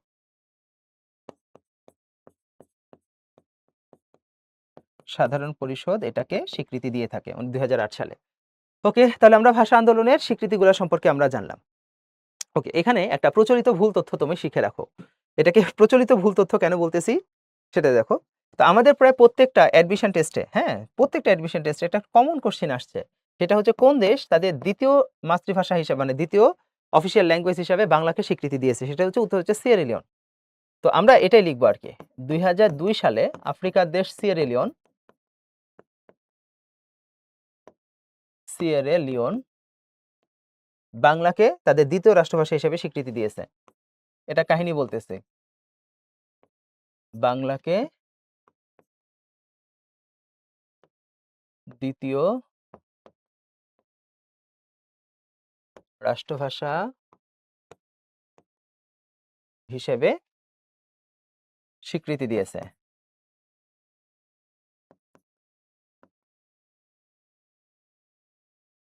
আচ্ছা, একটু বুঝাই বলি। অ্যাকচুয়ালি সিয়েরা লিওন এই দেশটাতে গৃহযুদ্ধ ছিল আর কি। তো এই গৃহযুদ্ধটা শেষ করে ওইখানে গণতন্ত্র প্রতিষ্ঠায় জাতিসংঘের শান্তিরক্ষা বাহিনীর হয়ে বাংলাদেশ সেনাবাহিনী একটা গুরুত্বপূর্ণ ভূমিকা পালন করে, এবং বাংলাদেশ সেনাবাহিনীর এই অবদানটা তাদের কাছে অনেক বেশি প্রশংসনীয় হয়। ফলে ওই দেশটির নির্বাচিত সরকার তখন একটা ঘোষণা দেয় যে তারা বাংলাকে তাদের একটা ভাষা হিসেবে স্বীকৃতি দিবে। বাট এটা শুধু একটা ঘোষণার মধ্যে সীমাবদ্ধ ছিল। এটা পরবর্তীতে কিন্তু ইভেন কিছু জায়গায় বলা হয় যে আসলে ঘোষণাটা এভাবে ছিল না, তারা বাংলাকে অনেক বেশি বা বাংলাদেশকে অ্যাপ্রিসিয়েট করছে। কিন্তু আমাদের মিডিয়া প্লাস সবকিছু মিলিয়ে হয়েছে কি যে এটাকে দ্বিতীয় রাষ্ট্রভাষা হিসেবে স্বীকৃতি দিছে। এটা কোনো অফিসিয়াল গেজেটও নাই। হ্যাঁ, বাট এটা একটা প্রচলিত ভুল তথ্য। কিন্তু এই তথ্যটা আমাদের বাংলাদেশের এমন কোনো ভর্তি পরীক্ষা নাই, এমন কোনো চাকরি পরীক্ষা নাই যেটা আসে নাই। তো মাঝে মাঝে এরকম তথ্য আমাদের তো পরীক্ষাতে কি দরকার? উত্তর করা দরকার। সো পরীক্ষাতে প্রশ্ন আসলে সঠিক আর ভুল এটা আমাদের জন্য ইম্পর্টেন্ট না, আমাদেরকে খুঁজতে হবে না। আমাদেরকে উত্তর এটাই করতে হবে যে কোন দেশ স্বীকৃতি দিছে, সেটা হচ্ছে সিয়েরা লিওন।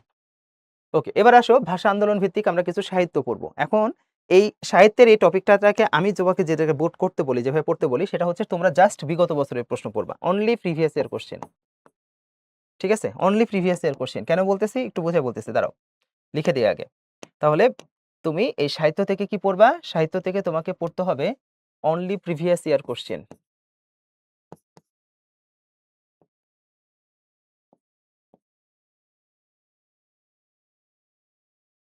শুধু প্রিভিয়াস ইয়ারের কোশ্চেনগুলাই তুমি পড়বা। কেন? কারণ ভাষা আন্দোলন নিয়ে এত বেশি সাহিত্য রচনা করা হয়েছে, এই সাহিত্যগুলো পড়ে কারো মনে রাখা সম্ভব না। ইভেন যারা বাংলা নিয়ে পড়াশোনা করে তাদের পক্ষে মনে রাখা সম্ভব না এত। এখন কথা হচ্ছে যে আমি যে প্রিভিয়াস ইয়ার কোশ্চেন পড়বো, এটা পড়লেই কি কমন আসবে? হ্যাঁ, এটা পড়লেই কমন আসার কথা। যদি না আসে তাহলে তোমাকে এত হিউজ পরিমাণ একটা প্রশ্ন আসবে কি আসবে না তার কোনো গ্যারান্টি নাই। এটার জন্য দেখা যাচ্ছে তোমাকে হিউজ পরিমাণ একটা ইফোর্ট দিতে হচ্ছে। এই ইফোর্টটা তুমি অন্য জায়গায় দাও, এটা বেটার হবে। তো এখন আসো ভাষা আন্দোলন ভিত্তিক কবিতা। তো কবিতার মধ্যে প্রথম কবিতা হচ্ছে কাঁদতে আসিনি ফাঁসির দাবি নিয়ে এসেছি। এটা হচ্ছে ভাষা আন্দোলনের প্রথম কবিতা। কাঁদতে আসিনি ফাঁসির দাবি নিয়ে এসেছি। ফাঁসির দাবি নিয়ে এসেছি, পুরোটা লিখলাম না, হ্যাঁ, কাঁদতে আসিনি ফাঁসির দাবি নিয়ে এসেছি। এটা হচ্ছে ভাষা আন্দোলন ভিত্তিক প্রথম কবিতা। প্রথম কবিতা, ওকে। এবং এটার কবিকে, এটার রাইটার হচ্ছে মাহবুবুল আলম চৌধুরী।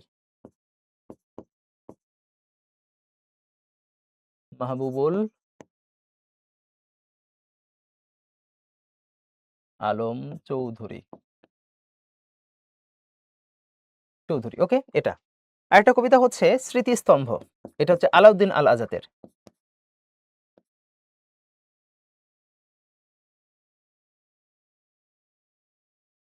স্মৃতিস্তম্ভ। তো স্মৃতিস্তম্ভ যে কবিতা, এই কবিতার কবি হচ্ছে আলাউদ্দিন আল আজাদ। আলাউদ্দিন আল আজাদ, ঠিক আছে, স্মৃতিস্তম্ভ। এছাড়া হচ্ছে বর্ণমালা আমার দুঃখিনী বর্ণমালা, এটা হচ্ছে শামসুর রহমানের। বর্ণমালা আমার দুঃখিনী বর্ণমালা, আমার দুঃখিনী বর্ণমালা, ঠিক আছে। আচ্ছা, বর্ণমালা লিখেই দেই, আমার দুঃখিনী বর্ণমালা। তো এইটার রাইটারকে, এটা রাইটার হচ্ছে কবি শামসুর রহমান।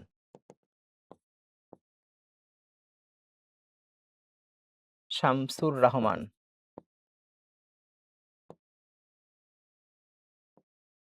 রহমান না কিন্তু শামসুর রহমান, হ্যাঁ ওনার নাম।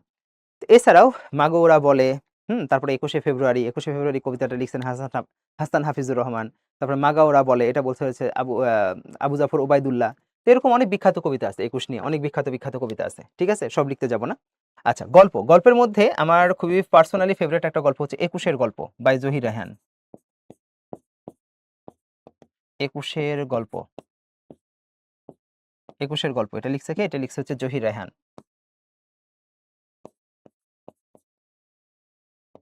জহির রায়হান, ওকে, 21-এর গল্প। এবার আসি উপন্যাস। তো উপন্যাসের মধ্যে আমরা প্রথম উপন্যাস হচ্ছে আরেক ফাল্গুন। 21-এর প্রথম উপন্যাস হচ্ছে আরেক ফাল্গুন। আরেক ফাল্গুন, এবং এটার খুবই বিখ্যাত একটা কোটেশন ছিল যে আসছে ফাল্গুনে আমরা দ্বিগুণ হব, ঠিক আছে। তো আরেক ফাল্গুন এটা হচ্ছে 21-এর প্রথম উপন্যাস, এবং এটার রাইটারও হচ্ছে জহির রায়হান। জহির রায়হান উনি একজন শুধু রাইটার ছিলেন না, উনি একজন বাংলাদেশের, বলা যায় যে বাংলাদেশের সর্বশ্রেষ্ঠ পরিচালক ছিলেন আর কি। এই লোকটাকে আমরা খুব অল্প বয়সে হারাই ফেলছি। এই লোকটা মূলত হচ্ছে 1972 সালের, ঠিক আছে, 30শে জানুয়ারি উনি নিখোঁজ হন ওনার ভাই শহীদুল্লাহ কায়সারকে খুঁজতে গিয়ে। অর্থাৎ তাকে বুদ্ধিজীবী হিসেবে আমরা হত্যা করা হয়েছে আর কি। তাকে পরবর্তীতে নিখোঁজ হওয়ার পরে তার আর কোনো খোঁজ পাওয়া যায় নাই। তাহলে আরেক ফাল্গুন জহির রায়হান এটা।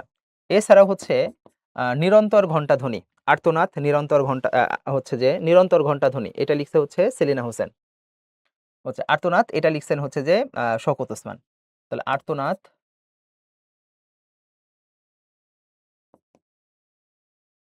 আর্তনাদ এই উপন্যাসটা লিখছেন হচ্ছে শওকত ওসমান।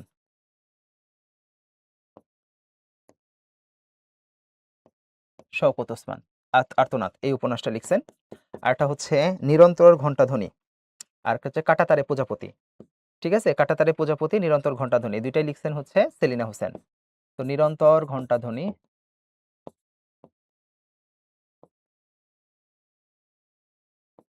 নিরন্তর ঘণ্টাধ্বনি এটা লিখছেন হচ্ছে সেলিনা হোসেন।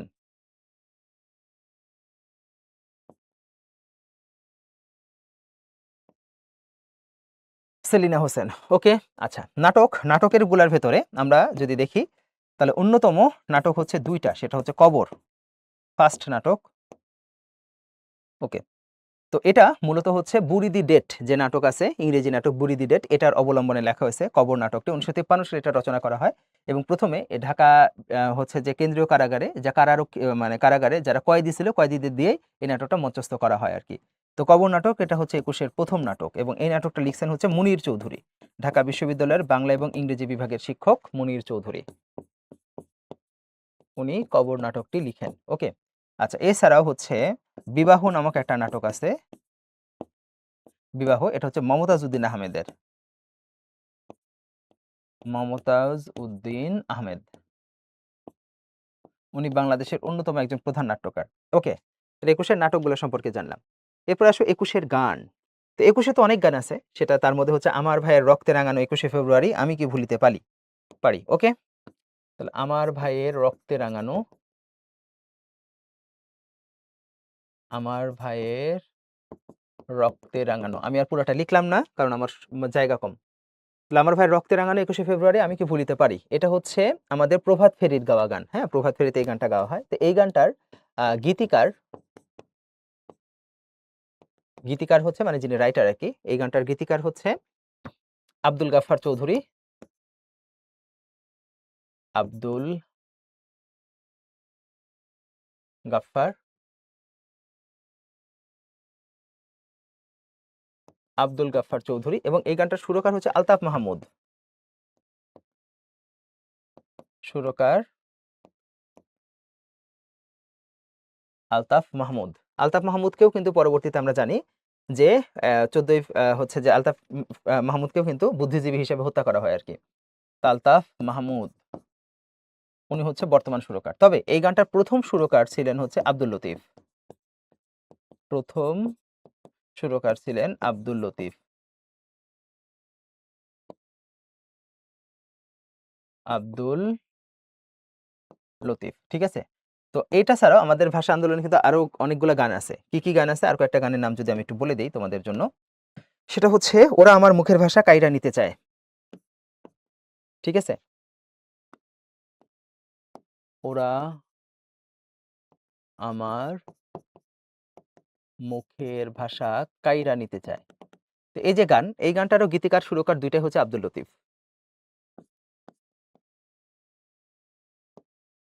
গীতিকার ও সুরকার আব্দুল লতিফ। আব্দুল লতিফ এটার গীতিকার ও সুরকার। এছাড়াও অতুল প্রসাদ সেনের কিছু গান আছে আমরা জানি। তো এই গানগুলা মোটামুটি আমাদের জন্য ইম্পর্টেন্ট। আর প্রভাত ফেরির গাওয়া ১ম গান হচ্ছে 'মৃত্যুকে যারা তুচ্ছ করিল'। হ্যাঁ? এটা হচ্ছে প্রভাত ফেরির ১ম গান, 'মৃত্যুকে যারা তুচ্ছ করিল'। ওকে। এবার চলচ্চিত্র আসো। ২১ নিয়ে নির্মিত চলচ্চিত্রের মধ্যে ২ টা প্রধান চলচ্চিত্র হচ্ছে 'জীবন থেকে নেয়া', 'জীবন থেকে নেওয়া'। এটার পরিচালক, 'জীবন থেকে নেয়া', এটার পরিচালক ছিলেন হচ্ছে জহির রায়হান। জহির রায়হান ছিলেন এটার পরিচালক 'জীবন থেকে নেয়া' এই চলচ্চিত্রের। আরেকটা হচ্ছে যে 'ফাগুন হাওয়া', এটা তৌকির আহমেদ। 'ফাগুন হাওয়া' বাই তৌকির আহমেদ।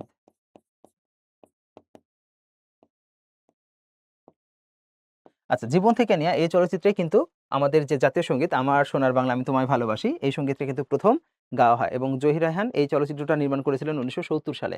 অর্থাৎ আমাদের মুক্তিযুদ্ধের ঠিক আগ মুহূর্তে। তো চলো আমরা কয়েকটা প্রশ্ন সলভ করি, হ্যাঁ? 'আমার ভাইয়ের রক্তে রাঙানো ২১শে ফেব্রুয়ারি' এই গানের ১ম সুরকার কে? তাহলে ১ম সুরকার হচ্ছে আব্দুল লতিফ। সর্বদলীয় রাষ্ট্রভাষা সংগ্রাম কমিটি, মানে সর্বদলীয় রাষ্ট্রভাষা সংগ্রাম কমিটি, এটা কবে গঠিত হইছে? তো এটা ২ বার গঠিত হয়। একটা হচ্ছে সর্বদলীয় রাষ্ট্রভাষা সংগ্রাম কমিটি, এটা গঠিত হয়েছে ১৯৪৮ সালে। আর একটা সর্বদলীয় কেন্দ্রীয় রাষ্ট্রভাষা সংগ্রাম কমিটি, এইটা গঠিত হয়েছে ১৯৫২ সালে। কোন দেশ বাংলাকে অন্যতম রাষ্ট্রভাষা হিসেবে স্বীকৃতি দিছে, বা কোন দেশের ২য় রাষ্ট্রভাষা বাংলা? এই যে যেটা বললাম, দেখো বিসিএস এ আসছে, ঢাবির বিতে আসছে, ঢাবির ডিতে আসছে, জাহাঙ্গীরনগরে আসছে, জগন্নাথে আসছে, জগন্নাথের বিডিতে আসছে। ঠিক আছে? তাহলে কোন দেশ? এটা হচ্ছে সিয়েরা লিওন।